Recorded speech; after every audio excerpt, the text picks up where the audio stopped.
அனைவருக்கும் வணக்கம். Welcome to ஸ்ரீவில்லிபுத்தூராண்டால் தனியார் பக்தி சேனல். நாம் நமது சேனலில் தினம் ஒரு திருப்பாவை பாசுர ஓவியம், பாசுர கோலம், பாசுர பாடல்னு பார்த்துட்டு வரோம். திருப்பாவை 30 சொல்ல முடியலையேன்னு வருத்தப்படுறவங்களுக்காக ஒரு 5 திருப்பாவை சொன்னால் திருப்பாவை 30 சொல்லிய பலன் கிட்டோம்னு நம்ம ப்ரீவியஸ் வீடியோவில் பார்த்துருந்தோம். அதற்கான லிங்க்கு கீழே டிஸ்கிரிப்ஷனில் கொடுத்துருக்கேன், பாருங்கள். இன்றைய தினத்திற்கான பாசுர ஓவியத்தை நங்கநல்லூர்லேருந்து தேஜஸ்வினி கிருஷ்ணன் ரொம்ப அழகாக வரைஞ்சி அனுப்பியிருக்காங்க. அதை தான் பார்த்துட்ருக்கீங்க. சீரிய சிங்கம், அந்த பாசுரத்திற்கு ஏற்றபடியான ஓவியத்தை ரொம்பவே அழகாக வரைஞ்சிருக்கீங்க தேஜஸ்வினி கிருஷ்ணன், நன்றி. எவ்வளவு அழகாக இருக்குது பாருங்கள். அந்த கோலத்தில் 2 விளக்குகள் வச்சு தாயார் சொன்னபடி அத்தனை அழகாக நேர்த்தியாக வரைஞ்சி கொடுத்துருக்காங்க. மிக்க நன்றி தேஜஸ்வினி கிருஷ்ணன்.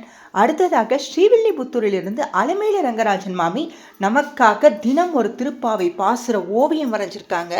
தாயார் எப்படி சொன்னால் சீரிய சிங்கம் அப்படின்னு தானே சொன்னால், அதே மாதிரியே அந்த சிங்கத்தோட கண்களிலெல்லாம் கோபம் தெரிகிற மாதிரி அழகாக வரைஞ்சி கொடுத்துருக்காங்க. நன்றி மாமி. அடுத்ததாக பாசுரத்திற்கு ஏற்றபடியான ஓவியம், சீரிய சிங்காசனத்தில் அமர்ந்து. தாயார் இந்த பாசுரம் ரொம்ப ரொம்ப விசேஷம். சீரிய சிங்காசனத்தில் அமர்ந்து, அதாவது சாதாரணம் கூட இல்லையா, இந்த மாதிரி சிங்கம் மாதிரி நீர் என்ன செய்யணும், எப்படி கோவப்பட்ட சடார்னு திரும்புமோ அதே வேகத்தில் நீ சிம்மாசனத்தில் அமர்ந்து எங்களுக்கு அருள் புரியணும்னு தாயார் கேட்டதை அவ்வளவு அழகாக தாயாரோட படத்தோடு சேர்த்து அலமேலு ரங்கராஜன் மாமி நமக்காக வரைஞ்சி கொடுத்துருக்காங்க. தினம் ஒரு திருப்பாவை பாசுர ஓவியமும் கோலமும் பாடலும் பகுதிக்கு நன்றி மாமி. அடுத்ததாக தென்னாங்கூர் பாண்டுரங்கன் தரிசனம், திவ்யமான தரிசனம். கிருஷ்ணரை நன்னா சேவிச்சுக்கோங்க. ஏன்னா தாயார் கிருஷ்ண அனுபவம்னா அதிகமாக அனுபவிச்சாலாம். கிருஷ்ணரோட கதைகளை கேட்டு கேட்டு கேட்டு தான் அவளுக்கு பக்தி வந்ததான் தாயாருக்கு பெருமாள் வேலை. அப்பேற்பட்ட கிருஷ்ணரை பார்த்துட்டு இருக்கீங்க, நல்லா சேவிச்சுக்கோங்க. அடுத்ததாக கோவில்பட்டியில் இருக்கக்கூடிய நித்திய கல்யாண வெங்கடேஸ்வர பெருமாள் சுவாமி, பெருமாளோட மார்கழி சிறப்பு அலங்காரத்தை நாம் இந்த பகுதியில் பார்த்துட்டே வரோம்.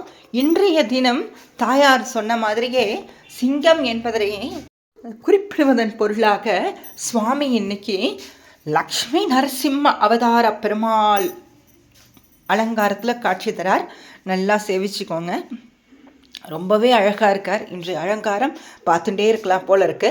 அடுத்ததாக மார்கழி கோலங்கள் பகுதிக்கு சீரிய சிங்கம் என்ற கோலத்தினை குறிப்பாக உணர்த்தும் வகையில் சுகன்யா பாலாஜி சிங்கப்பெருமாள் கோவிலிருந்து வரைஞ்ச கோலத்தை தான் நம்ம பார்த்துட்ருக்கோம். சுகன்யா பாலாஜி. அடுத்ததாக மார்கழி வண்ணக்கோலங்கள் பகுதியில் ஈஸ்வரி செல்வம் அவர்கள் வரைந்து அனுப்பிய 3D கோலத்தை பார்த்துட்டு இருக்கீங்க. ரொம்ப அழகாக இருக்குது. நன்றி ஈஸ்வரி செல்வம். அடுத்ததாக மார்கழி மாத வண்ணக்கோலங்கள் பகுதிக்கு அம்பத்தூர்லேருந்து பத்மாவதி ராஜகோபாலன் ரொம்ப அழகாக கோலம் வரைஞ்சி அனுப்பியிருக்காங்க. ரொம்ப அழகாகவே இருக்குது. நன்றி பத்மாவதி ராஜகோபாலன் அவர்களே. அடுத்ததாக நாம் உமா சந்திரசேகர் அக்காவோட குரலில் இன்றைய பாசுரத்தை கேட்கலாம்.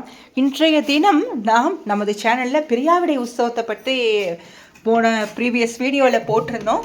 அதை பார்க்காதவங்க கீழே டிஸ்கிரிப்ஷனில் கொடுத்துருக்கேன், அந்த வீடியோவை போய் பாருங்கள். ஏன்னா கண்டிப்பாக பிரியாவிடை உற்சவம் எல்லாரும் சேவிக்க வேண்டிய உற்சவம், மிக சிறப்பான உற்சவம்.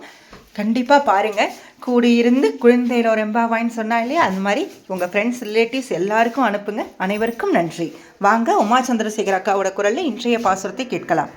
மாரிமலை முழஞ்சில் மன்னி கிடந்துறங்கும் சீரிய சிங்கம் அறிவுற்று தீ விழித்து, மாரிமலை முழஞ்சில் மன்னி கிடந்துறங்கும் சீரிய சிங்கம் அறிவுற்று தீ விழித்து, பெரிமயிர் பொங்க எப்பாடும் பேதுதறி ஊரினிலேந்து முழங்கி புறப்பட்டு, வெறிமயிர் பொங்க எப்பாடும் பேதுதறி ஊரினிலேந்து முழங்கி புறப்பட்டு, போதருமா போலே நீ பூவை பூவண்ணாவுன் கோயில் நின்றங்கனே, போதருளி கோப்புடைய போதருமா போதே நீ பூவை பூவண்ணாவுன் போதருளி கோப்ப